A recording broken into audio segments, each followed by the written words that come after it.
حضرت ابن عمر رضی اللہ تعالیٰ عنہ سے روایت ہے کہ رسول اللہ صلی اللہ علیہ وآلہ وسلم جب نماز کے لیے کھڑے ہوتے تو اپنے دونوں ہاتھوں کو اس طرح اٹھاتے کہ وہ آپ صلی اللہ علیہ وآلہ وسلم کے دونوں کندھوں کے برابر ہوتے۔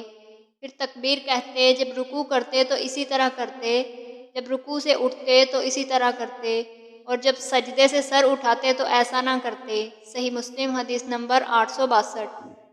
حضرت عبداللہ بن مسعود رضی اللہ تعالیٰ عنہ سے روایت ہے کہ رسول اللہ صلی اللہ علیہ وآلہ وسلم نے مجھے تشہد سکھایا، اس حال میں کہ میری ہتھیلی آپ صلی اللہ علیہ وآلہ وسلم کی ہتھیلی کے درمیان تھی، جیسے مجھے قرآن میں سے کوئی سورت سکھاتے تھے۔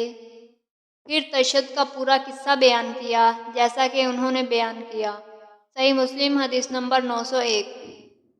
حضرت ابو ہریرہ رضی اللہ تعالیٰ عنہ سے روایت ہے کہ رسول اللہ صلی اللہ علیہ وآلہ وسلم نے فرمایا، امام صرف اس لیے بنایا جاتا ہے کہ اس کی اقتداء کی جائے، جب وہ تکبیر کہے تو تم تکبیر کہو، جب وہ رکوع کرے تو تم رکوع کرو، اور جب وہ کھڑے ہو کر نماز پڑھے تو تم بھی کھڑے ہو کر نماز پڑھو، اور جب وہ بیٹھ کر نماز ادا کرے تو تم سب بیٹھ کر نماز ادا کرو۔ صحیح مسلم حدیث نمبر 935۔